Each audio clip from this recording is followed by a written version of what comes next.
A year ago, my life had collapsed around me. I'd worked myself into exhaustion. My father died suddenly, and my relationships were in turmoil.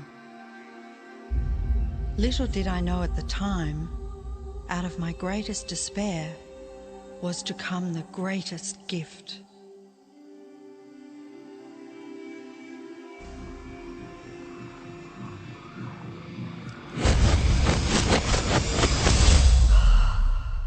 I'd been given a glimpse of a great secret.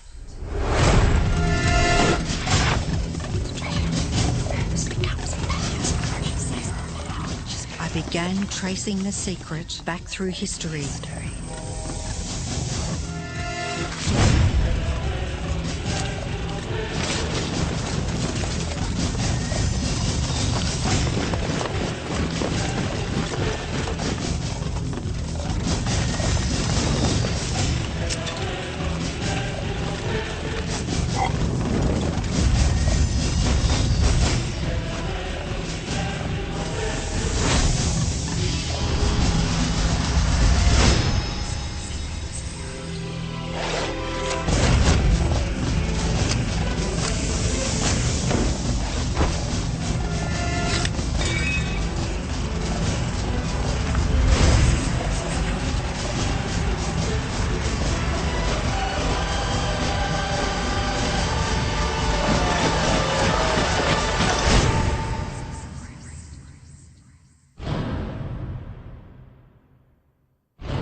I couldn't believe all the people who knew this.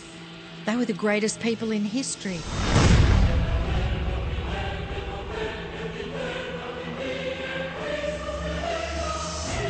Why doesn't anyone know this?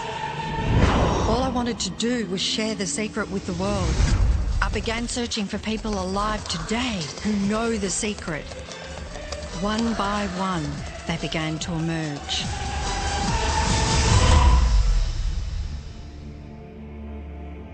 You know, this secret gives you everything you want. Happiness, health, and wealth.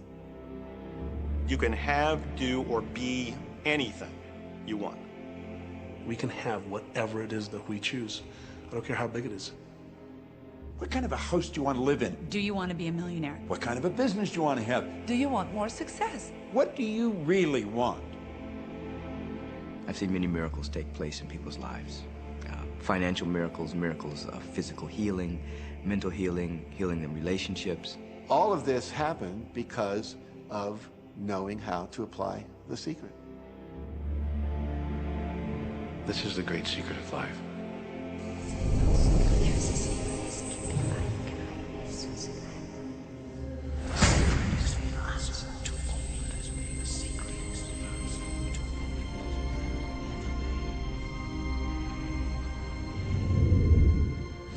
You've probably been sitting there wondering, what is the secret? I'll tell you how I have come to understand it. We all work with one infinite power. We all guide ourselves by exactly the same laws. The natural laws of the universe are so precise that we don't even have any difficulty building spaceships. We can send people to the moon, and we can time the landing with the precision of a fraction of a second. I don't care if you're in India, if you're in Australia, New Zealand, Stockholm, or London, or Toronto, or Montreal, or New York. We're all working with one power, one law. It's attraction. The secret is the law of attraction. Everything that's coming into your life, you are attracting into your life.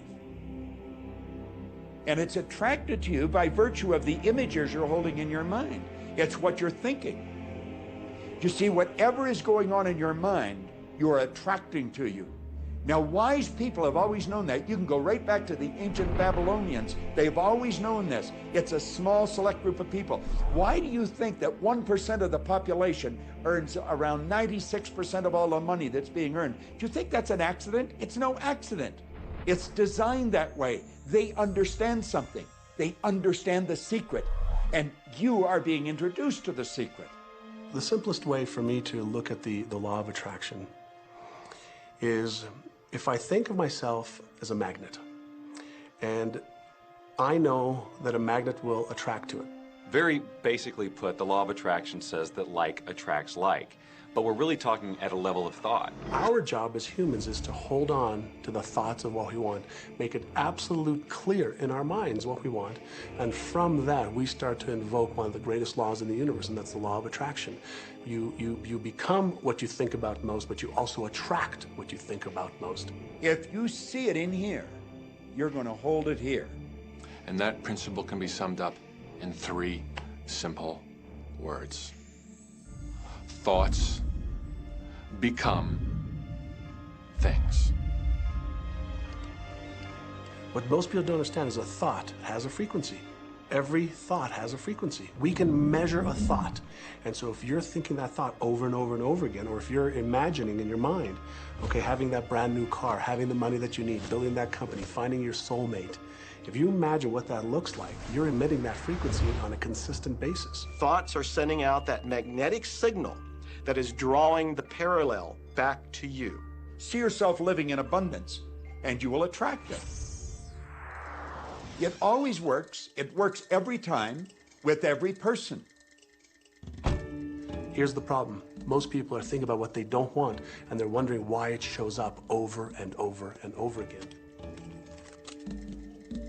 The law of attraction doesn't care whether you perceive something to be good or bad, or whether you don't want it or whether you do want it. It's responding to your thoughts. So if you're sitting there looking at a mountain of debt, feeling terrible about it, that's the signal you're putting out into the universe. Wow, I feel really bad because of all this debt I've got. You're just affirming it to yourself. You feel it on every level of your being. That's what you're going to get more of.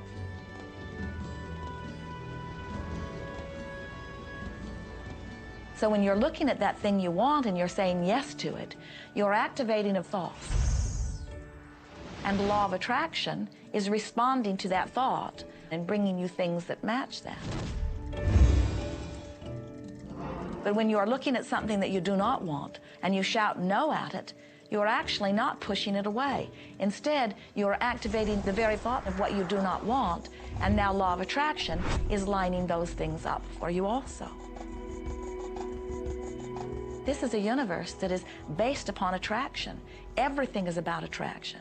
The law of attraction is always working. Whether you believe it or understand it or not, it's always working.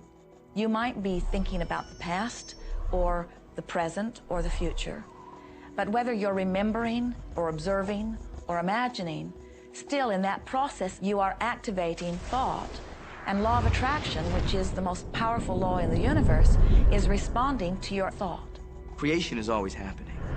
Every time an individual has a thought or a prolonged, chronic way of thinking, they're in the creation process. Something is going to manifest out of those thoughts. Law of attraction says, we'll give you whatever it is you say and focus on. And so if you're complaining about how bad it is, what you're creating is more of how bad it is.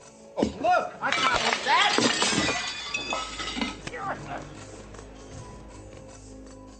I had a student named Robert. Robert was a gay man, and he was taking an online course I have, part of which entails email access to me. And he outlined all of the grim realities of his life. In his job, all the people ganged up on him. And it was constantly stressful because of how nasty they were with him. When he walked down the street, he said every block he was accosted by homophobic people who wanted to abuse him in some way. He was wanting to become a stand-up comedian. And when he went out and did a stand-up comedy job, everybody heckled him about being gay. And his whole life was one of a lot of unhappiness and misery, and it all focused around this idea of being attacked because he was gay. I began to teach him that he was focusing on what he did not want.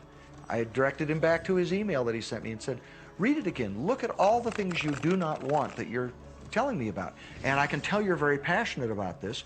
When you focus on something with a lot of passion, it makes it happen even faster.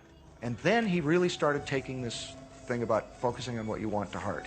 And he began really trying it. What happened within the next 6 to 8 weeks was absolutely a miracle. He said that all the people in his office that had been harassing him either transferred to another department, quit working at the company, or started totally leaving him alone, and he began to love his job. He noticed that when he was walking down the street that nobody came up to him and harassed him anymore. They just weren't there. I'm a very, very gay man. When he went and did his stand-up comedy routines, he started getting standing ovations and nobody was heckling him. His whole life changed because he changed from focusing on what he did not want, what he was afraid of, what he wanted to avoid, to focusing on what he did want. So we may be very positive in our outlook and orientation, and we tend to attract positive people and positive events and circumstances. We may be very negative in our orientation, or very angry, in which case we tend to attract negative, angry people and negative, angry circumstances. And so you end up attracting to you the predominant thoughts that you're holding in your awareness, whether those thoughts are conscious or whether they're unconscious. That's the rub. If you look very carefully when it comes to the secret and the power of our mind and the power of our intention in our daily lives, it's all around us. All we got to do is open our eyes and look. You see law of attraction evidenced in your society when you see that the one who speaks most of illness has it, when you see that the one who speaks most of prosperity has it. Law of attraction is evident everywhere around you, if you are understanding what it is. It has to do with you being a magnet, attracting thought, attracting people, attracting events, attracting lifestyle. Indeed, everything that you bring into your experience, you bring because of this powerful law of attraction. I mean, I'm not talking to you from the point of view of just wishful thinking or imaginary craziness. I'm talking to you from a deeper, basic understanding. Quantum physics really begins to point to this discovery. It says that you can't have a universe without mind entering into it, that the mind is actually shaping the very thing that is being perceived. Now, if you don't understand it, doesn't mean you should reject it. You don't understand electricity, probably. First of all, no one even knows what electricity is, and yet you enjoy the benefits of it. Do you know how it works? I don't know how it works, but I do know this, that you can cook a man's dinner with electricity, and you can also cook the man. People oftentimes, when they begin to understand the great secret, become frightened of all of these negative thoughts that they have. Two things they need to be aware of. One, it has been proven now scientifically that an affirmative thought is hundreds of times more powerful than a negative thought. So that eliminates a degree of worry right there. You live in a reality where there is this buffer of time, and truly that serves you. You're really not wanting to be in an environment where your thoughts manifest immediately.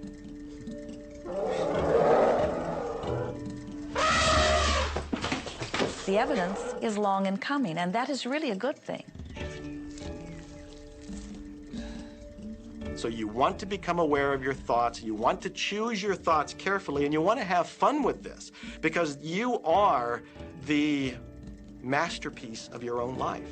You are the Michelangelo of your own life. The David that you are sculpting is you, and you do it with your thoughts.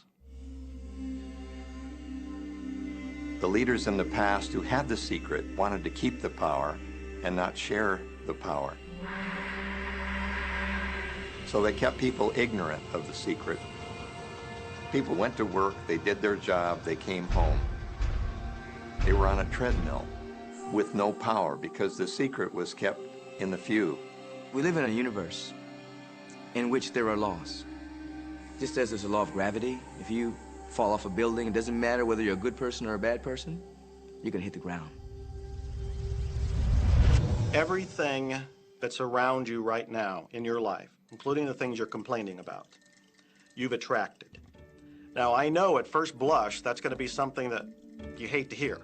You know, you're going to immediately say, I didn't attract the car accident. I didn't attract this particular client. I didn't particularly attract the debt. I didn't attract whatever it happens to be that you're complaining about. And I'm here to be a little bit in your face and to say, yes, you did attract it.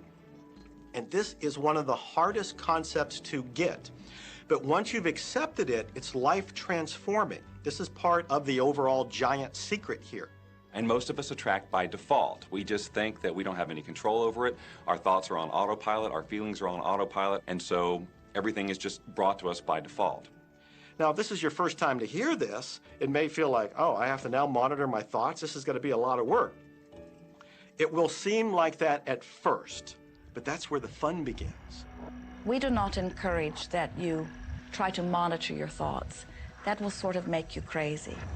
There are so many thoughts coming to you from so many different directions about so many different subjects. That's where your emotional guidance system comes in. Your emotions, your emotional guidance system is what helps you to understand what you're thinking. So your thoughts cause your feelings. The emotions are this incredible gift that we have to let us know what we're attracting. There are only two emotions from our perspective. One feels good and one feels bad. You call them all sorts of different things, but essentially, all of those negative emotions, whether you call it guilt or anger or frustration, all feel much the same. They do not feel good. And all of those are guidance saying that which you are thinking about right now is not in line with what you are really wanting. On another level, it's called bad frequency or bad vibes or whatever you want to call it. The one that feels good, that feeling of hope or happiness or love, that good feeling, that positive emotion, is guidance saying that which you are thinking right now is in alignment with what you are wanting. So it's really so simple. It's right there. The answer is, what am I attracting right now? Well, how do you feel? I feel good. Well, good. Keep doing that. Our feelings are a feedback mechanism to us about whether we're on track or not, whether we're on course or off course. The better you feel, the more in alignment you are. The worse you feel, the more out of alignment you are. What you are doing as you are moving through the variety of your day-to-day experience is you are offering thoughts that are literally formulating your future experience. And you can tell by the way you feel if the things that you're moving toward will please you when you get there.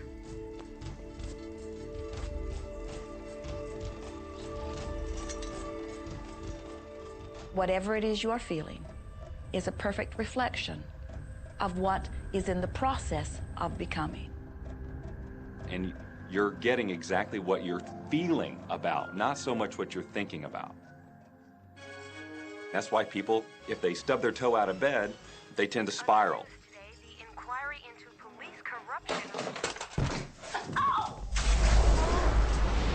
The whole day goes like that, you know. They have no clue that a simple shifting of their emotions can change their entire day and life.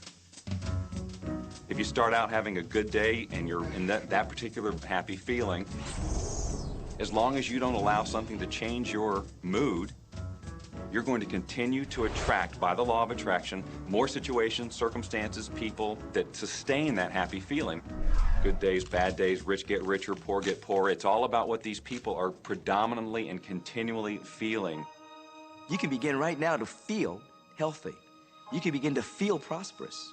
You can begin to feel the love that's surrounding you, even if it's not there. And what will happen is the universe will correspond to the nature of your song. The universe will correspond to the nature of that inner feeling and manifest, because that's the way you feel. So basically what you focus on with thought and feeling is what you attract into your experience, whether or not it's something you want. What you think and what you feel and what manifests is always a match. every single time, no exception. It's hard to swallow. But when we can begin to open ourselves up to that, the ramifications are awesome.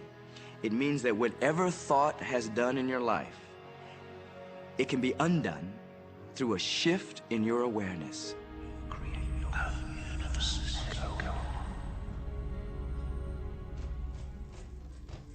It's really important that you feel good, because this feeling good is what goes out as a signal into the universe and starts to attract more of itself to you. So the more you can feel good, the more you will attract the things that help you feel good, and it'll keep bringing you up higher and higher. When you're feeling down, do you know that you can change it like that? Put on a beautiful piece of music. Start singing. That'll change your emotion. Or think of something beautiful. Think of a baby. Maybe one you love. And dwell on it. Really keep that thought in your mind. Block everything out but that thought. I guarantee you'll start to feel good. This principle applies to your family pet, for instance, which I believe are wonderful because they put you in a great emotional state. When you feel love for your pet, that's a great state of love. It's going to bring goodness into your life. What a gift that is. And when you begin to get the hang of this, when you begin to guide your thoughts based upon the way they feel, and you begin to notice the correlation between what you're feeling and thinking and what's coming back to you, before you know it, you will know that you are the creator of your own reality. And those who are watching from a distance will stand in amazement at the perfect life you live. Since I learned the secret and started applying it to my life has truly become magical. I think the kind of life that everybody dreams of, and I live on a day-to-day basis. I live in a $4.5 million mansion. I have a wife to die for. I get to vacation in all the fabulous spots of the world. I've climbed mountains, I've explored, I've been on safaris. And all of this happened and continues to happen because of knowing how to apply the secret. Life can be absolutely phenomenal, and it should be, and it will be, when you start using the secret.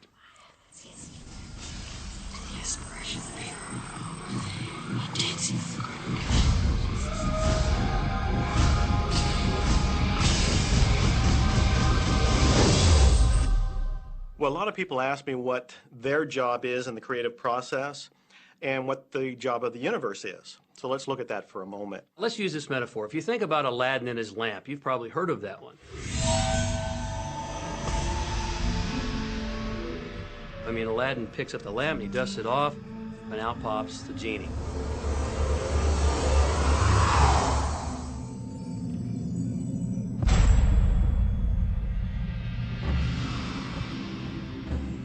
And the genie always says one thing. Your wish is my command. If you trace the story back to its origins, you know, we now think that there's 3 wishes, but if you trace the story back to its origins, there's absolutely no limit whatsoever to the wishes. Think about that one. Now, let's take this metaphor and blow it out and apply it to you in your life. Remember, Aladdin is the one who always asks for what he wants. Then you've got the universe at large, which is this grand genie, and traditions, you know, have called it so many different things. Your holy guardian angel, your higher self. I mean, we could put any label on it, and you choose the one that works best for you. But every tradition has told us there's something bigger than us. And the genie always says one thing. Your wish is my command. So we like to say to you that the creative process is a 3-step process. Step 1 is you must ask for what you want. You do not need to use words to ask. In fact, the universe is not even hearing words from you. The universe is responding completely to your thought.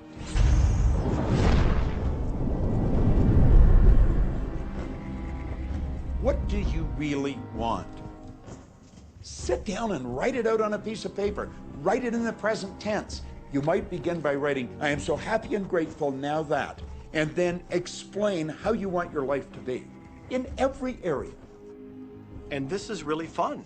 This is like having the universe as your catalog, and you flip through it and you go, well, I'd like to have this experience, and I'd like to have that product, and I'd like to have a person like that. It is you just placing your order with the universe. It's really that easy. The second step is answer, an answer to what you're asking. And that is not your work in your physical form. The universe will do that step for you. All of the universal forces are responding to the thoughts that you have set into motion. Your wish is my command. And the universe will start to rearrange itself to make it happen for you. Most of us have never allowed ourselves to want what we truly want because we can't see how it's going to manifest. If you do just a little research, it is going to become evident to you that anyone that ever accomplished anything did not know how they were going to do it. They only knew they were going to do it. You don't need to know how it's going to come about. You don't need to know how the universe will rearrange itself. You don't know how. It'll be shown to you. You will attract the way. So then our friends say, something must be going terribly wrong because I know I am asking, so where's my stuff? And we say, you are asking. You are completing step one. You can't help but do that. The universe is answering every time, no exception. But there is another step that you must understand, and it is called step 3, which is the receiving step, which means you must bring yourself into alignment with what you're asking for. When you're in alignment with what you want, you feel wonderful. That's what enthusiasm is. That's what joy is. That's what appreciation is. That's what that feeling of passion is.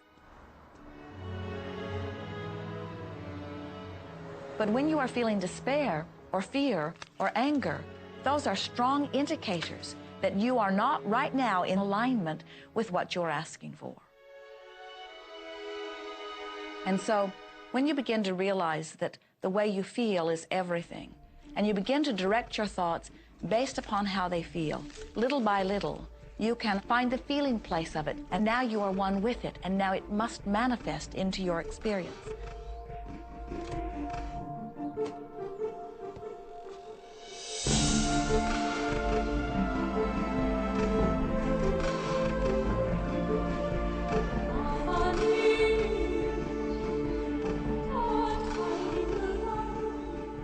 And when you turn that fantasy into a fact, you're in the position to build bigger and better fantasies. And that, my friend, is the creative process. So the law of attraction, the study and practice of the law of attraction is just figuring out what will help you generate the feelings of having it now. Go test drive that car. Go shop for that home. Get in the house. Do whatever you have to do to generate the feelings of having it now and remember them. Whatever you can do to do that will help you to literally attract it. It could be you wake up and it's just there, it's manifest. Or you might get some inspired idea of some action to take. You certainly shouldn't be going, well, I could do it this way, but man, I would hate that, because you're not on the right track if that's the case. Action will sometimes be required, but if you're really doing it in line with what the universe is trying to deliver, it's going to feel joyous, you're going to feel so alive, time will just stop, you could do it all day. The universe likes speed. Don't delay, don't second guess, don't doubt. When the opportunity's there, when the impulse is there, when the intuitive nudge from within is there, act.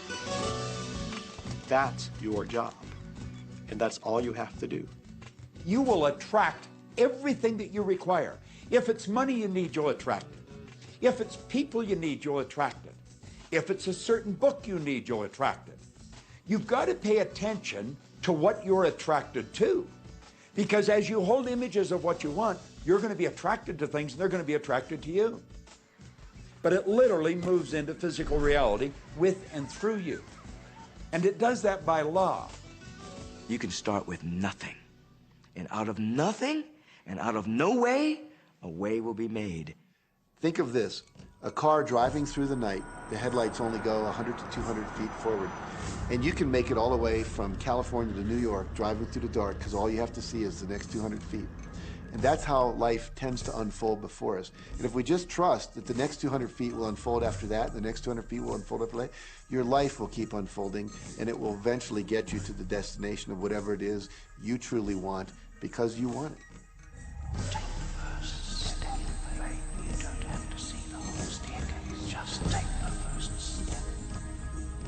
Well, another thing people wonder about is how long is this going to take? How long will it take to manifest the car, the relationship, the money, whatever it happens to be? Well, I don't have any rule book that says it's going to take you 30 minutes or 3 days or 30 days. I think it's more a matter of you being in alignment with the universe itself. Size it's nothing to the universe. It is no more difficult to attract on a scientific level something that we consider huge to something that we consider infinitesimally small.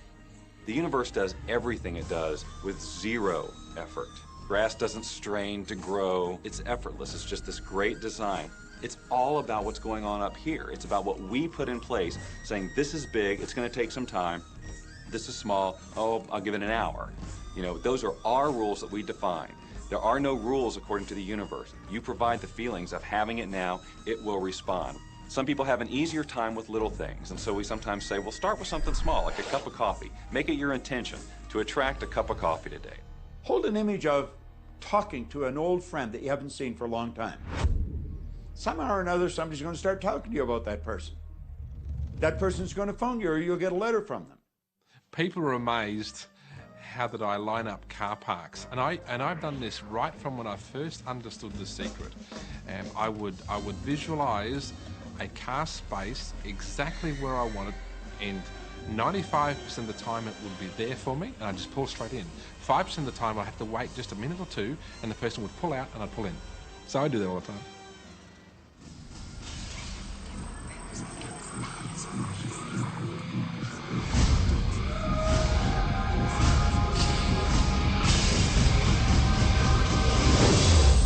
A lot of people feel stuck or in prison or confined by their current circumstances. And I'm trying to point out that whatever your circumstances right now, that is only your current reality. And current reality will begin to change as a result of watching this and beginning to use The Secret. But sometimes it feels like you're stuck because you continue to think the same thoughts over and over again. And so you tend to get the same results over and over again. And the reason is because most people offer the majority of their thought in response to what they are observing. You see, if you're just looking at what is, then you're just thinking about what is. And when you think about what is, law of attraction gives you more of it. And then if you just observe what is, then you're just thinking about what is. And law of attraction gives you more of what is. And then if you just observe, well, we've been over this, haven't we? You have to find a way that you are approaching what is through a different vantage point. Most people look at their current state of affairs and they say, this is who I am.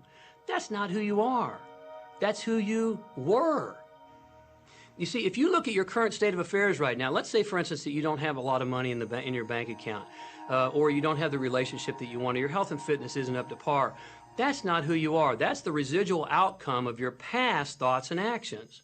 So we're constantly living in this residual, if you will, of the thoughts and the actions we've taken in the past. When you look at your current state of affairs and define yourself by that, then you doom yourself to have nothing more than the same in the future. All that we are is the result we have thought. Okay, what can you do right now to begin to turn your life around? I'll tell you 2 or 3 things. Start making a list of things to be grateful for. Start with that, because this shifts your energy. It starts to shift your thinking. Where before this exercise, you might be focusing on what you don't have, and you might be focusing on your complaints, and you might be focusing on whatever the problems are. When you do this exercise, you start to go in a different direction. You start to be grateful for all the things that you feel good about. Gratitude is absolutely the way to bring more into your life. Every man knows that when his wife's appreciating him for the little things he does, what does he want to do? He wants to do more. It's always about appreciation. It pulls things in. It attracts support. I've said for many years that whatever we think about and thank about, we bring about. Because that's that feeling that you have to have, you know. And so for me, it's been such a powerful exercise every morning to get up and say thank you. Every morning when my feet hit the floor, thank you. And then I start running through what I'm grateful for as I'm going to brush my teeth and do the things I do in the morning. And I'm not just thinking about them and doing some rote routine, but I'm putting it out there and I'm feeling the feelings of gratitude. Because as soon as you start to feel differently about what you already have, You will start to attract more of the good things, more of the things you can be grateful for. Because you can look around and say, well, look, I don't have the car I want. I don't have the house I want. I don't have the health I want. I don't have the spouse I want. Look, back up, back up. Those are all the things you don't want. Focus on what you already have that you're grateful for. And it might be you have the eyes to watch this. It might be the clothes that you have. Yes, you might prefer something else, and you might get something else pretty soon if you start feeling grateful for what you have. I think everybody goes through times when they say, oh man, things aren't working right, or things are going bad, and there were some things going on in my family, and I found a rock. I was just sitting here holding this rock. You might see me carrying around. I found a rock. I stuck it in my pocket, and I said, you know what? Every time I touch this rock, I'm going to think of something that I'm grateful for. And so every morning when I get up in the morning, I pick it up off the dresser, I put it in my pocket, and I go through the things that I'm grateful for. At night, what do? You empty your pocket, and there it is again. And I've had some different experiences with that. I've had some amazing experiences. I had a guy from South Africa, and he saw me drop it. He said, what is that? Well, what's that? I explained it to him, so he started calling it a gratitude rock. Gratitude rock. 2 weeks later, I got an email from him from South Africa. And he said, my son is dying from a rare disease. It's a type of hepatitis. He said, would you send me 3 gratitude rocks? Now, they're just rocks I found off the street, you know? So I said, sure. I had to make sure that the rocks were very special. And so I went out to the stream, looked, picked out the right rocks, and sent them off to him. 4 or 5 months later, I get an email from him. He said, my son's better. He's doing terrific. And he said, but you need to know something. He says, we've sold over 1,000 rocks at $10 a piece as gratitude rocks, and we've raised all this money for charity. Thank you very much. And so it's very important to be in an attitude of gratitude, as I call it. Another thing that I would suggest that you do right now to turn your life around, and this is so huge that I can't find the words to describe just how powerful this can be for you.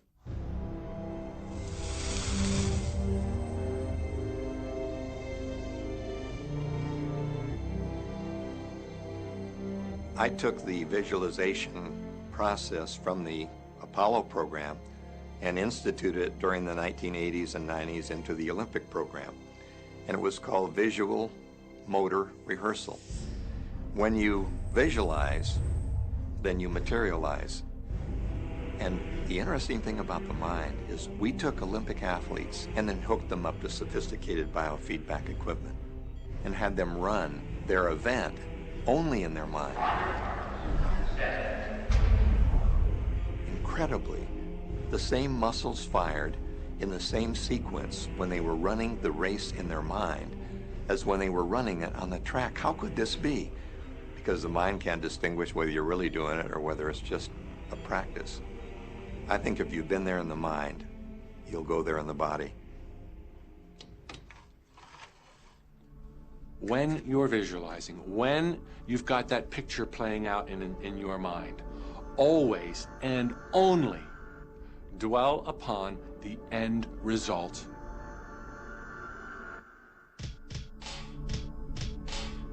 Here's an example. Look at the back of your hands right now.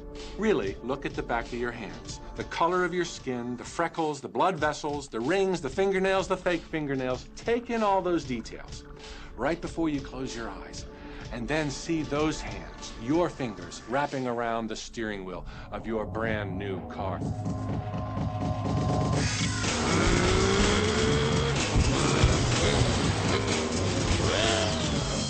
This is such a holographic experience, so real in this moment, that you don't even feel like you need the car because it feels like you already have it. It's the feeling that really creates the attraction, not just the picture or the thought. And I think for a lot of people, they think, well, if I think positive thoughts, or if I visualize having what I want, that'll be enough. But if you're doing that and still not feeling abundant or feeling, loving and joyful, then it doesn't, from my mind, really create the power of the attraction. This is where the secret actually moves into action. You put yourself in the feeling place of really being in that car, not, oh, I wish I could get that car, or someday I'll have that car, because that's a very definite feeling associated with that. It's not in the now, it's not, it's in the future. If you stay in that feeling, it will always be in the future. Feel the joy, feel the happiness, no matter how silly it seems in that dark and quiet room, and you're going, woohoo! Do it! A lot of people will say, come on, do I have to do that? How bad do you want change?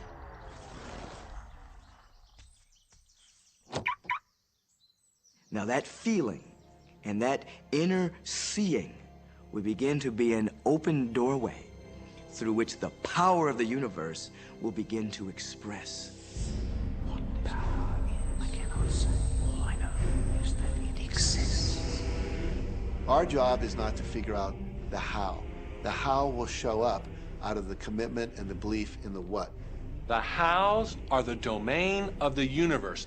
It always knows the shortest, quickest, fastest, most harmonious way between you and your dream. If you turn it over to the universe, you will be surprised and dazzled by what is delivered to you. This is where magic and miracles happen. Well, I would say you want to do this virtually daily, but my disclaimer is this should never be a chore. What's really bottom line importance here to the whole secret is feeling good. You want to feel exhilarated by this whole process. You want to be high, happy, in tune as much as possible. The only difference between people who really are living this way and people who aren't, living in the magic of life, is that the people who are living in the magic of life have habituated ways of being. They have habituated this process, and magic happens with them wherever they go, because they remember it and they do it all the time, not as a one-time event. People hold that for a while, and they're really a champion at it. And they say, you know what, I'm fired up, I saw this program, and I'm going to change my life. And yet, results aren't showing, and beneath the surface, it's just about ready to break through. And someone will look at the surface results and go, this stuff doesn't work. And you know what? The universe says, your wish is my command. And it goes down. Knowing the law of attraction, I wanted to really put it to use and to see if it was, what would happen. And in 1995, I started to create something called a vision board, where I take something that I would want to achieve, or something that I want to attract, like a car or a watch or the soulmate of my dreams, and I'd put a picture of what I wanted up on this board called the vision board. And every day I would sit in my office and I would look up at this board and I would start to visualize. I would really get into the state of having already acquired it. And I was getting ready to move as we put all the furniture, all the boxes put into storage. And I made 3 different moves over a period of 5 years. And then I ended up in California and bought this house, renovated it for a year, and then had all the stuff brought from my former home 5 years earlier.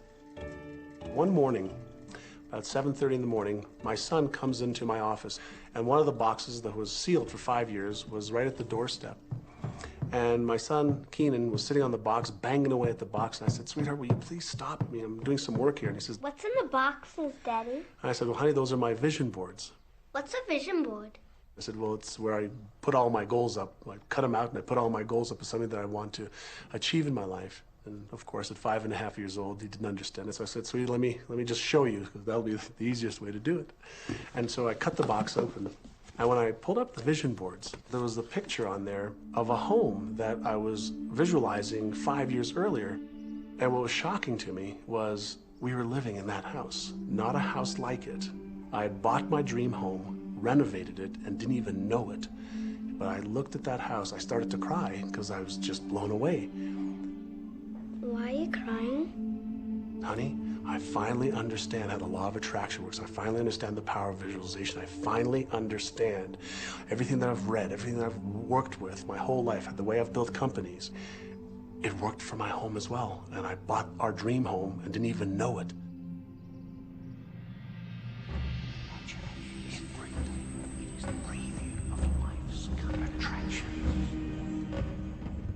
Decide what you want. Believe you can have it. Believe you deserve it. Believe it's possible for you. And then close your eyes every day for several minutes and visualize having what you already want and feeling the feelings of already having it. Come out of that and focus on what you're grateful for already.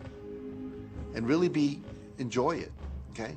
And then go into your day and release it to the universe and trust that the universe will figure out how to manifest it.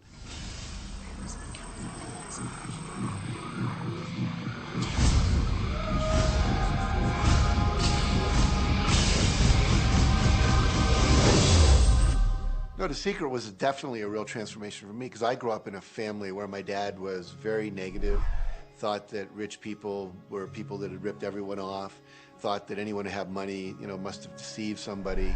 And so I grew up with a lot of beliefs about money, that if you had it, it made you bad. Only evil people have money. And, money doesn't grow on trees. That was a big one. Who do you think I am, Rockefeller? That was one of his favorite phrases. So I grew up truly believing that life was difficult, that it was hard, you had to struggle. And it was only when I met W. Clement Stone that I literally began to shift my life. Whatever the mind of man can conceive and achieve. When I was working with Stone, he said, I want you to set a goal that's so big that if you achieved it, it would blow your mind. And you would know it's only because of what I've taught you that you would have achieved this goal. Well, at the time, I was making about $8,000 a year. And for some reason, I wanted something that was really measurable. So I said, I want to make $100,000 in a year. Now, I had no idea how I could do that. I saw no strategy, no possibility, but I just said, I'm going to declare that, I'm going to believe it, I'm going to act as if it's true, and release it. And so I did that. And one of the things he taught me was every day to close your eyes and visualize the goal as if it's already achieved. And I had actually made a $100,000 bill that I put on the ceiling. So the first thing I'd see when I woke up, I'd look up and there it was, and it would remind me that this was my intention. And then I would close my eyes and visualize having this $100,000 a year lifestyle. And interestingly enough, nothing major happened for about 30 days. I didn't have any great breakthrough ideas. No one was offering me more money. And all of a sudden, I was in the shower, it was about 4 weeks into it, and I had a $100,000 idea. It just came right into my head. I had a book I had written, and I said, if I could sell 400,000 copies of my book at a quarter each, that'd be $100,000. Now, the book was there, but I never had this thought. And one of the secrets, I think, is that when you have inspired thought, you have to trust it, and you have to act on it. Now, I didn't know how to do that. I didn't know how I was going to sell 400,000 copies. We'd never done that. And then I saw the National Enquirer at the supermarket. I had seen that millions of times, and it was just background. And all of a sudden, it jumped out of me as foreground, and I thought, wow, if readers knew about my book, certainly 400,000 people would go out and buy it. And about 6 weeks later, I gave a talk at Hunter College in New York to 600 teachers, and this lady comes up at the end and she says, that was a great talk. I'd like to interview you. Let me give you my card. And I said, who do you write for? I'm a freelancer, but I sell most of my stuff to the National Enquirer. And I had this little theme from the Twilight Zone went off in my head. Na, na, na, na, na, na, na. Like, whoa, this stuff's really working. So that article came out, and our book sales started to take off. But the point I want to make is that I was attracting into my life all these different events, including this person.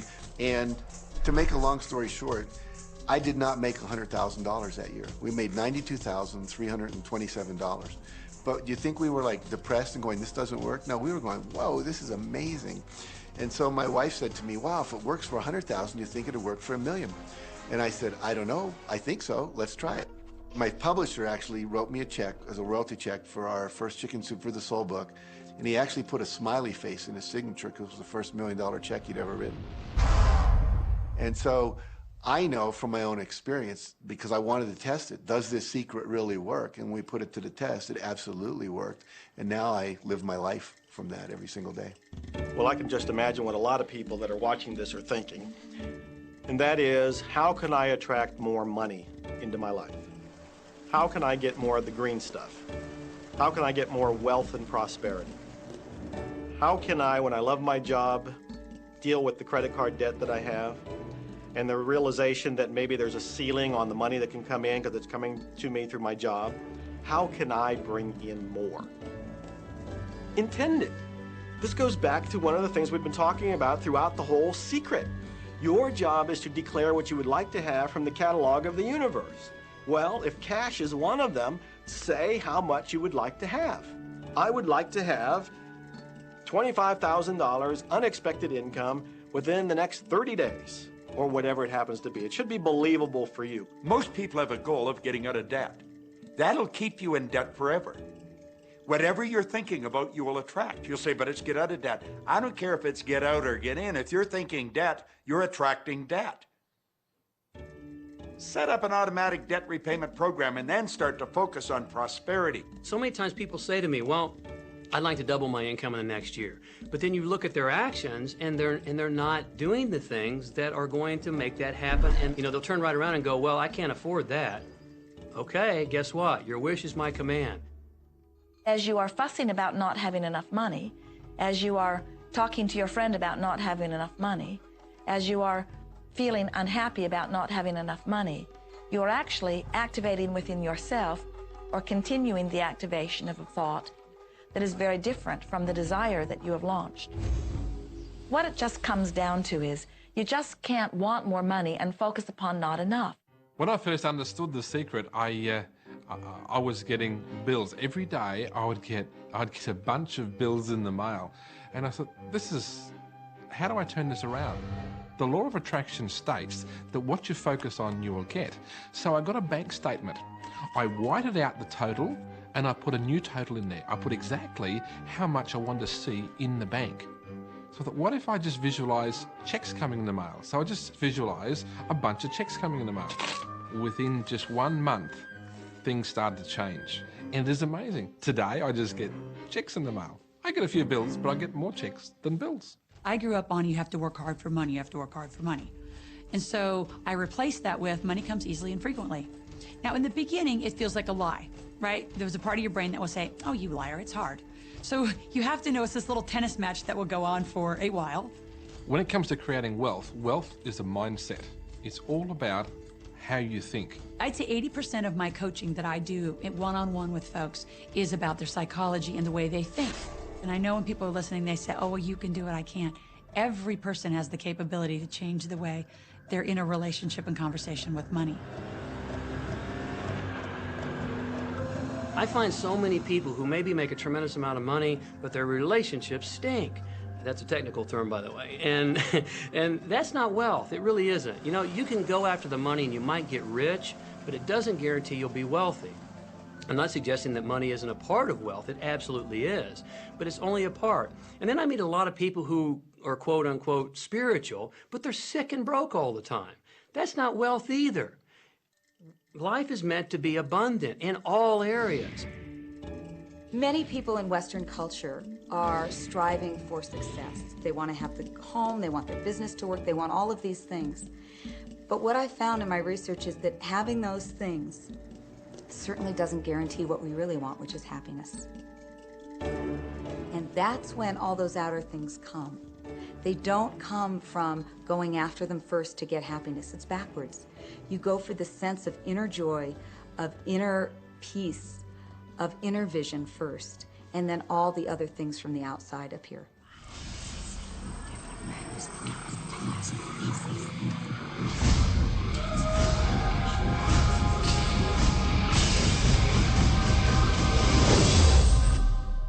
The secret means for me actually that we are creators of our universe, and that every wish of what we want to create will manifest in our life. Therefore, it's very important what you wish, what your thoughts are, what your feelings are, because it will manifest. Now, one day I went into somebody's home, and he was an art director of a very famous film producer. And in every corner, he had this beautiful image of a woman, a naked woman dressed with a fabric, kind of doing this, kind of saying, oh, I don't look at you, I don't see you, And I said, I think you have trouble in your romance. Are you a clairvoyant or something? No, but look, 7 places you have exactly that woman. But I love that kind of painting. I painted it myself. That's even worse, I said, because you put all your creation and your creativity in it. Now, he's this gorgeous-looking man. He has all these actresses around him because that's the work he does. He doesn't get romance. I said, what do you want? Well, I want to date 3 women a week. Okay, paint yourself with 3 women and hang it in every corner.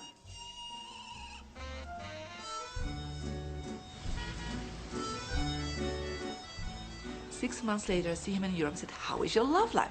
Great. They just call me. They all want to date me. Because that's your wish. Now I have like 3 dates a week. They're fighting over me. Good on you. But I really want to stabilize a little bit. I want marriage, and I want romance.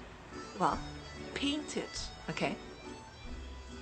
So he painted a beautiful romantic relationship. And a year later, he got married and is very happy. Because he put another wish out. But he wished it in himself for years, but it did not happen. Because his wish could not manifest because the outer level of himself, his house, was just contradicting himself all the time.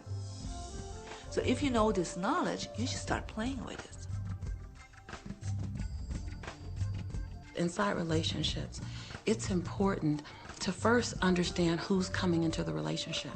And I don't mean about your partner, I mean about you. How can you ever expect anyone else to enjoy your company if you don't enjoy your own company? And so, again, the law of attraction, or the secret, is about bringing that into your life, and you've got to get really, really clear. Here's the question I would ask you to consider. Do you treat yourself the way that you want other people to treat you? You become the solution for you. Don't now you owe me and you need to give me more. Instead, give more to yourself. Take time off to give to yourself, in a sense, to fill yourself up to fullness, to where now you can overflow in giving. I got into many relationships expecting my partner to show me my beauty. I needed to see him showing me my beauty because I didn't feel beautiful. Because when I was growing up, my sheroes were Charlie's Angels, or the Bionic Woman, Wonder Woman. And though they were wonderful women, none of them looked like me. It wasn't until I stopped and I fell in love with Lisa, full lips, round hips, mocha skin, afro, that the rest of the world began to fall in love with Lisa. There's something so magnificent about you. I have been studying me for 44 years. I want to kiss myself. Because you're going to get to love yourself. I'm not talking about conceit. I'm talking about a healthy respect for yourself. And as you love yourself, you'll love others. Sometimes people will say, those people at work are so negative, or the man I live with is so angry, or my children are so worrisome to me. And we say, you must orient yourself to the best part of those people who surround you. We encourage that you get a notebook and that you make a list of the positive aspects of the people that you spend a lot of time with.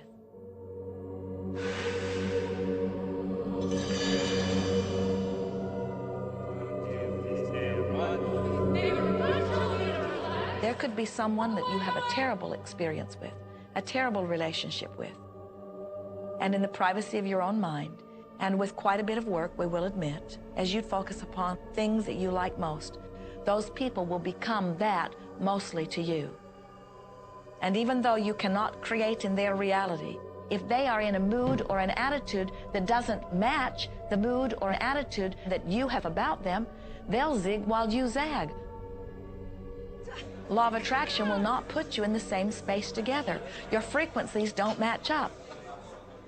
If you knew your potential to feel good, you would ask no one to be different so that you can feel good.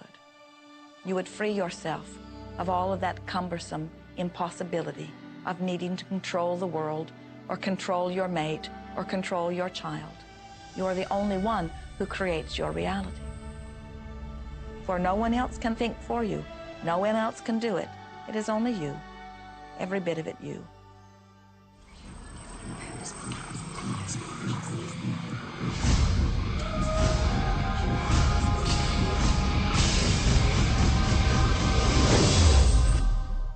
It's important to recognize that our body is really the product of our thoughts.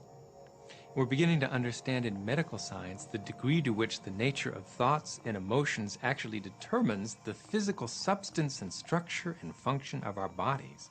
We've known in the healing arts of a placebo effect. A placebo is something that supposedly has no impact and no effect on the body, like a sugar pill or something. You tell the patient that this is just as effective. And what happens is the placebo has the same effect, if not greater effect, than sometimes the medication is supposed to be designed for that effect. So they found out that the human mind is the biggest factor in the healing arts. more so than sometimes the medication. If somebody is in a situation where they're sick and they have an alternative to try to explore what is in their mind creating it versus using medicine, if it's an acute situation that could really bring death to them, then obviously the medicine is a wise thing to do while they explore what the mind is about. So you don't want to negate medicine. Every form of healing has a place. There is only a stream of well-being that flows, you know. It is a stream of pure positive energy. And the universe, all that we know, is abundant with only that. This is a world that is based upon well-being, and well-being dramatically abounds. And when you are allowing that stream to flow in its fullness, you feel very, very good. And when you are pinching it off a bit, you feel not so good. There is only a stream of goodness or well-being which you are allowing or not. And your magnificent emotions are telling you what the mix is, how you're doing in your allowing or your resisting of this connection. You know people who have had terminal disease. Stop and think of the word dis-ease. Hyphenate the word. That's a body that's not at ease. We've got 1,000 different diagnoses and disease out there. They're just the weak link. They're all the result of one thing: stress. And you put enough stress on the chain, you put enough stress on the system, and one of the links breaks. Our physiology creates disease to give us feedback, to let us know we have an imbalanced perspective and we're not loving and we're not grateful. So the body's signs and symptoms are not something terrible. The question that's frequently asked is when a person has manifested a disease in their body temple or some kind of discomfort in their life, through the power of right thinking, can it be turned around? And the answer is absolutely yes. On November 23rd, I was diagnosed with breast cancer. I truly believed in my heart, with my strong faith, that I was already healed. During the day, all day long, I would just say, thank you for my healing. On and on and on I went, thank you for my healing. I believed in my heart I was healed. I saw myself as if cancer was never in my body. One of the things I did to heal myself was to watch very funny movies. That's all we would do, is just laugh, laugh, laugh. We couldn't afford to put any stress in my life because we knew stress was one of the worst things you can do while you're trying to heal yourself. From the time I was diagnosed, which was November 23rd, to the time I was healed totally was approximately 3 months. And that's without radiation and chemotherapy. Well, we come with a basic program. It's called self-healing. You get a wound, it grows back together. You get a bacterial infection, the immune system comes and takes care of those bacteria and heals it up. The immune system is made to heal itself. Dis-ease cannot live in a body that's in a healthy emotional state. Your body is casting off millions of cells every second, and it's creating millions of new cells. In fact, literally, parts of our body are replaced every day. Other parts take a few months, other parts a couple of years. But within a few years, we have a brand new physical body. If you have a disease and you're focusing on it and you're talking to people about it, you're going to create more disease cells. See yourself living in a perfectly healthy body. Let the doctor look after the disease.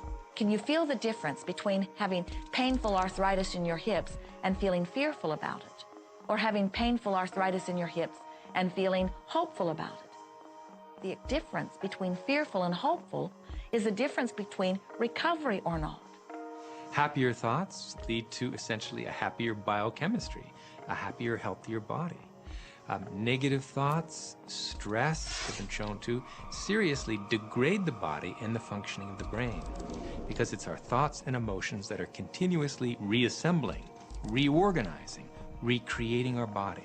Remove physiological stress from the body, and the body does what it was designed to do. It heals itself. I've seen kidneys regenerated. I've seen cancer dissolved. I've seen eyesight improve and come back. I always say that incurable means curable from within. You can change your life and you can heal yourself.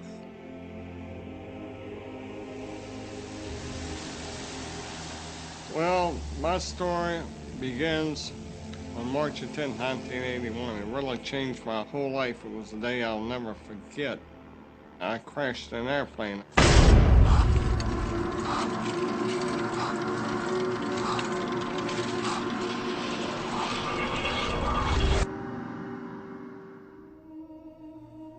I ended up in the hospital completely paralyzed. My spinal cord was crushed. I broke the first and second cervical vertebrae. My swallowing reflex was destroyed. I couldn't eat or drink. My diaphragm was destroyed. I couldn't breathe. All I could do was blink my eyes. The doctors, of course, said all my life I'd be a vegetable. All I'd do is blink my eyes the rest of my life. That's the picture they saw of me, but it didn't matter what they thought. The main thing was what I thought.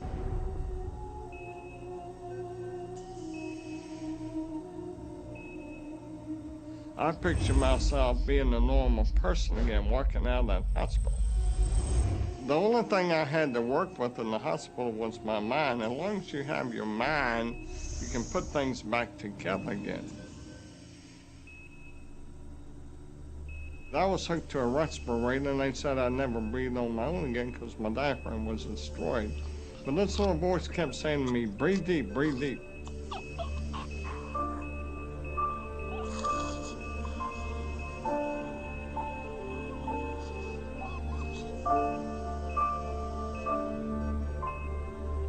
Finally, I was weaned from it. They were at a loss for an explanation. See, I could not afford to allow anything to come in my mind that would distract me from my goal and from my vision.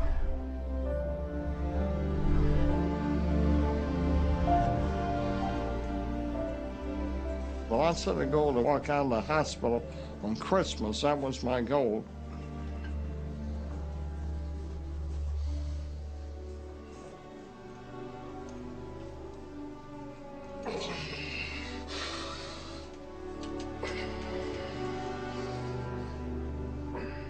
Eight months later, I walked out of the hospital on my own 2 feet. They said it couldn't be done. That's a day I will never forget. For people that are sitting out there right now watching this program that are hurting, if I wanted to sum up my life and sum up for people what they can do in life, I would sum it up this way in 6 words. Man becomes what he thinks about.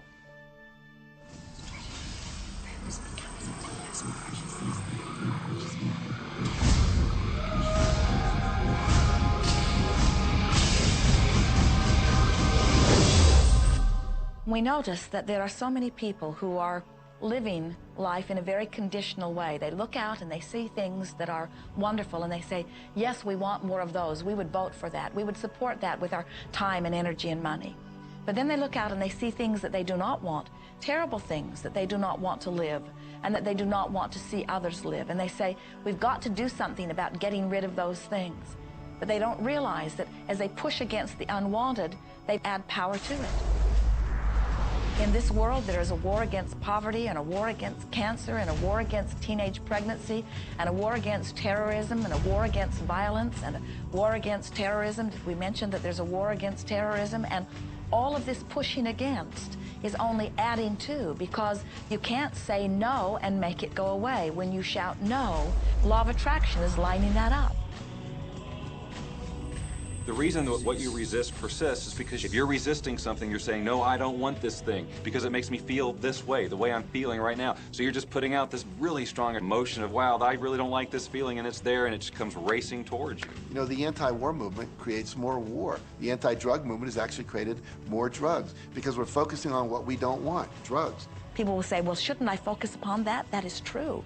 And we say, that is like saying, because someone gave their attention to something they did not want long enough that now it is manifested, I should do it too.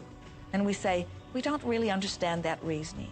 Mother Teresa was brilliant. She said, I will never attend an anti-war rally. If you have a peace rally, invite me. You know, she knew. She understood the secret. I mean, look what she manifested in the world. So if you're anti-war, be pro-peace. If you're anti-hunger, be pro people having more than enough to eat. If you're anti a particular politician, be pro his opponent. Often elections are tipped in the favor of the person that people are really against because he's getting all the energy and all the focus. You want to focus on what you want, not what you don't want. It's okay to notice what you don't want because that gives you contrast to say, well, this is what I do want. But the fact is that the more you talk about what you don't want or talk about how bad it is, read about all of that all the time, and then say, oh, how terrible it is, well, you're creating more of that. You know, so many times people say to me, well, James, I have to be informed. Maybe you have to be informed, but you don't have to be inundated. Learn to become still and to take your attention away from what you don't want and all the emotional charge around it and place the attention on what you wish to experience. I always say when the voice and the vision on the inside become more profound and more clear and loud than the opinions on the outside, you've mastered your life. You are not here to try to get the world to be just as you want it to be. You are here to create the world around you that you choose, while you allow the world as others choose it to be, to exist also.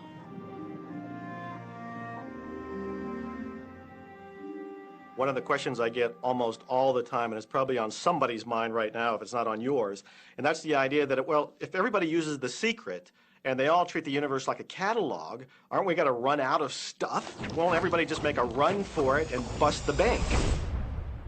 What's beautiful about the teaching of the Great Secret is that there's more than enough to go around for everyone. There is a lie that acts like a virus within the mind of humanity. And that lie is there's not enough good to go around. There's lack, and there's limitation, and there's just not enough. That lie has people living in fear, greed, stinginess, and those thoughts of fear, greed, stinginess, and lack become their experience. So the world has taken a nightmare pill. Now the truth is, there's more than enough good to go around. There's more than enough creative ideas. There's more than enough power. There's more than enough love. There's more than enough joy. All of this begins to come through a mind that is aware of its own infinite nature. Every great teacher who's ever walked the planet has told us that life was meant to be abundant. And so just when we think that resources are dwindling, we find new resources to achieve the same things. And so even though we say we have lack, it's because we don't open up our vision and see all what's around us. You know, when everybody starts to live from their heart and go for what they want, they don't go for the same things. That's the beauty of this. We don't all want BMWs. We don't all want the same person. We don't all want the same experiences. We don't all want the same clothing. We don't all want fill in the blank. There's enough for everyone. If you believe it, if you can see it, if you act from it, it will show up for you. That's the truth. So let the variety of your reality thrill you as you get to choose from among it those things that you're wanting. And when you see something that you want in your experience, think about it. Find the feeling place of it. Get inside of it. Talk about it and write it down. Write a script about it. Make it your reality by becoming a match to it. And when you see those things that you're not wanting in your experience, do not talk about them. Don't write about them. Don't join groups that worry about them. Don't push against them. Do your best to ignore them. Remove your attention from the things that you do not want, while you give your undivided attention to the things that you do want. Most of the leaders in the past missed the great part of the secret, which is empowering and sharing with others. This is the best time to have ever been alive in history. It's the first time we've ever had the power to gain knowledge at our fingertips.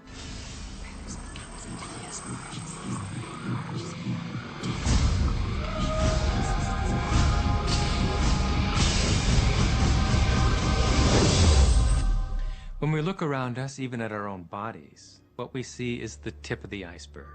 Think of this for a moment. Take your hand and look at it. Now, your hand looks solid, but it's really not. If you put it under a proper microscope, you'd see a mass of energy vibrating. Everything is made up of the exact same thing, whether it's your hand, whether it's the ocean, or whether it's a star. Everything is energy. And let me help you understand that just a little bit.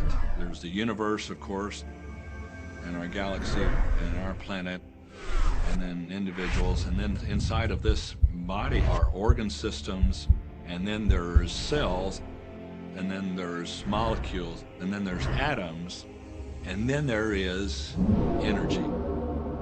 So there are a lot of levels to talk about something on, but everything in the universe is energy.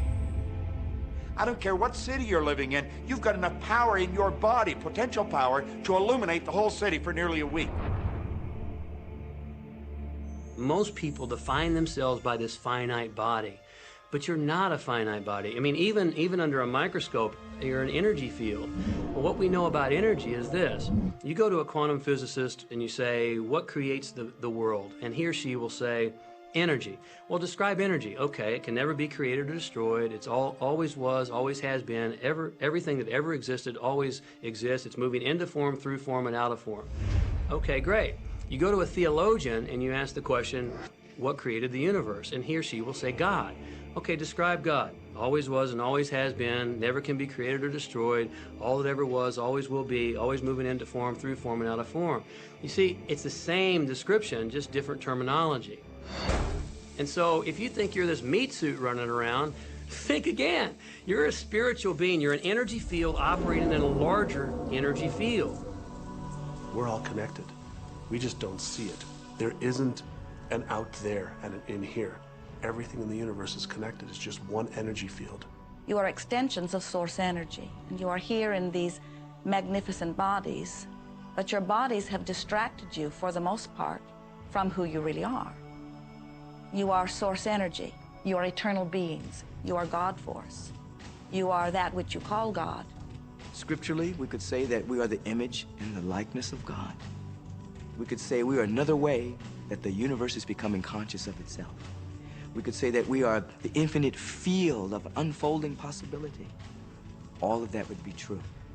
Every great tradition has told you that you were created in the image and the likeness of the creative source. That means that you have God potential and power to create your world, and you are.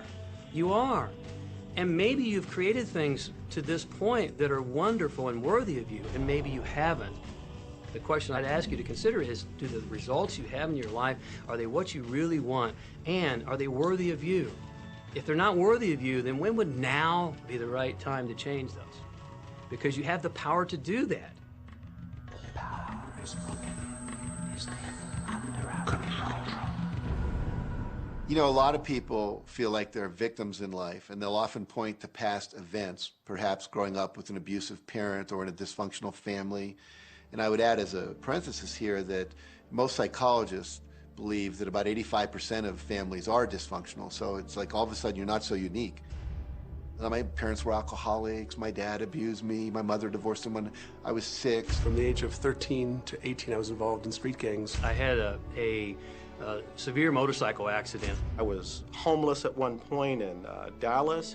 I lived in poverty for 15 years in Houston. When I was a child, I had learning difficulties, and I was considered learning disabled, and I was told I would never read, write, or communicate, never amount to anything, not go very far in life. I mean, that's almost everybody's story in some form or not. So that's just called so what. The real what is, what are you going to do now? What do you choose now? Because you can either keep focusing on that or you can focus on what you want. And when people start focusing on what they don't want falls away. And that part expands and the other part disappears. We are wanting you to come to the place where you're beginning to offer your thought deliberately, where you're guiding your thoughts on purpose, where you are the creator of your own experience because you are the manager of your own thoughts.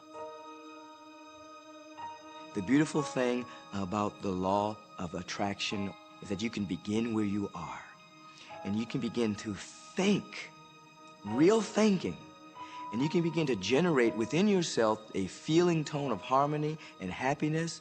The law will begin to respond to that. So now you start to have different beliefs, like there is more than enough in the universe, or you have the belief that everything goes right for me. Or you have the belief that I'm not getting older, I'm getting younger.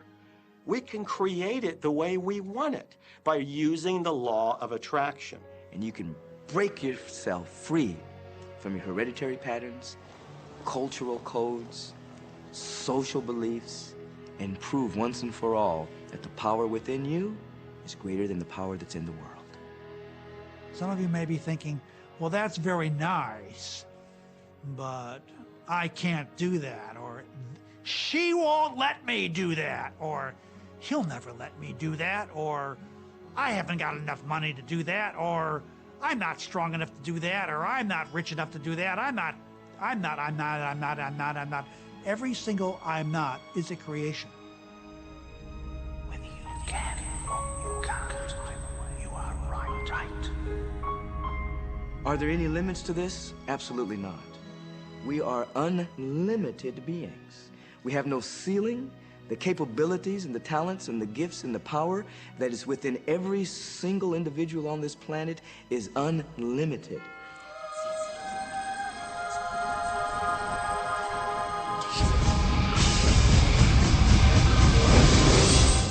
There is no blackboard in the sky on which God has written your purpose, your mission in life.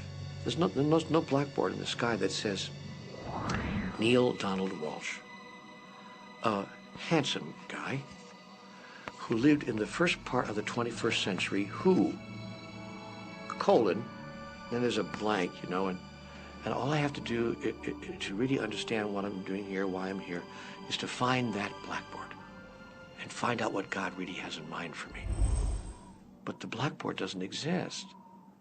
So your purpose is what you say it is. Your mission is the mission you give yourself. Your life will be what you create it as, and no one will stand in judgment of it now or ever. It took a lot of years for me to get this, because I grew up very much with this idea that, you know, there was something I was supposed to do, and if I wasn't doing it, I was like, God wouldn't be happy with me, you know? When I really got that my primary aim was to feel and experience joy, then I began to do only those things which brought me joy. We have a saying, you know, if it ain't fun, don't do it, you know? Joy, love, freedom, happiness, laughter. That's what it is. And if you've just experienced joy sitting there and meditating for an hour, by golly, do that. If you experience joy eating a salami sandwich, then do that. When I pet my cat, I'm in a state of joy. When I walk in nature, I'm in a state of joy. So I want to constantly put myself in that state. And when I do that, then all I have to do is have the intention of what I want, and what I want manifest. So inner happiness actually is the fuel of success. Anything that makes you feel good is always going to be drawing in more. You are listening to this right now. It's you that drew this into your life. It's your choice whether you want to take it and utilize it. If it feels good, if it doesn't feel good, then you know, let it go. Find something that feels good, that resonates with your heart.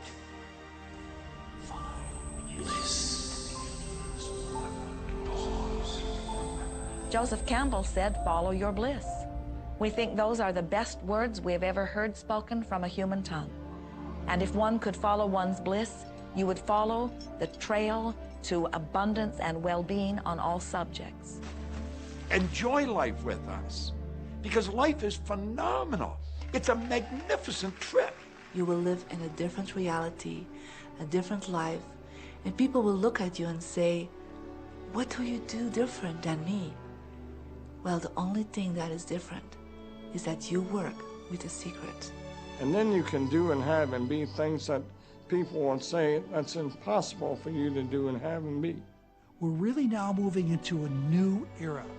It's the era where the last frontier is not space, as Star Trek would say, but it's going to be mind. I see a future of unbounded potential, unbounded possibilities. Remember, we're using at most 5% of the potential of the human mind. 100% human potential is the result of proper education. So imagine a world where people were using their full mental and emotional potential. We could go anywhere, We could do anything, achieve anything. See yourself with the good that you desire. Every religious book tells us that.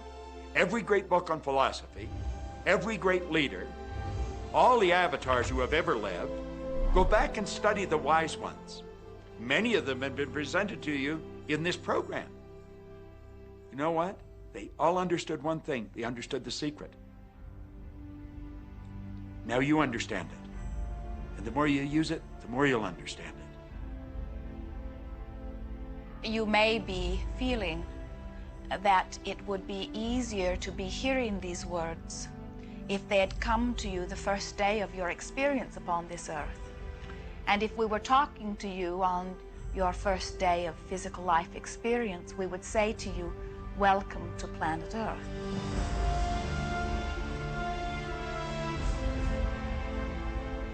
There is nothing that you cannot be or do or have.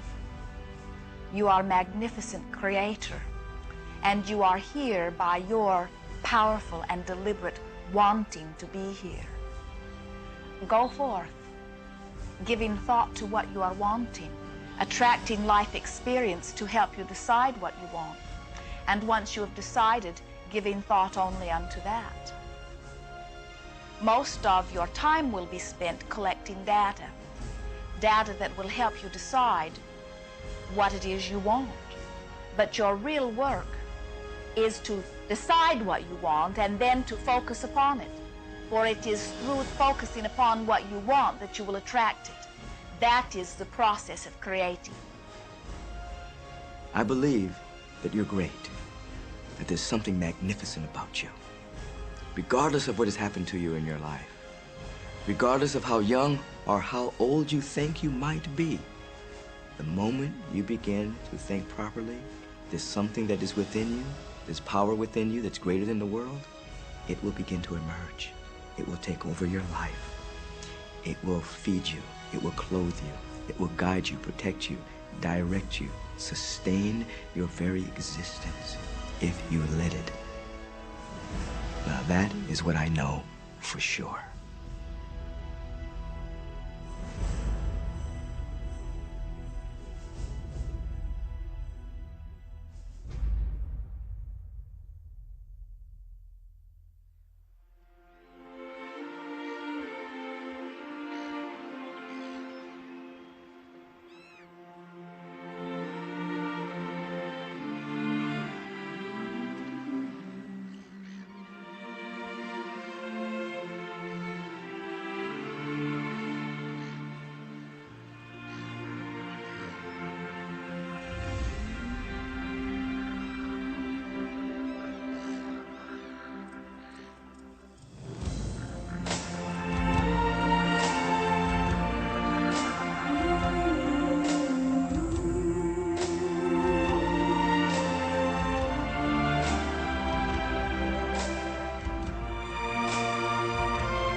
Easy about this.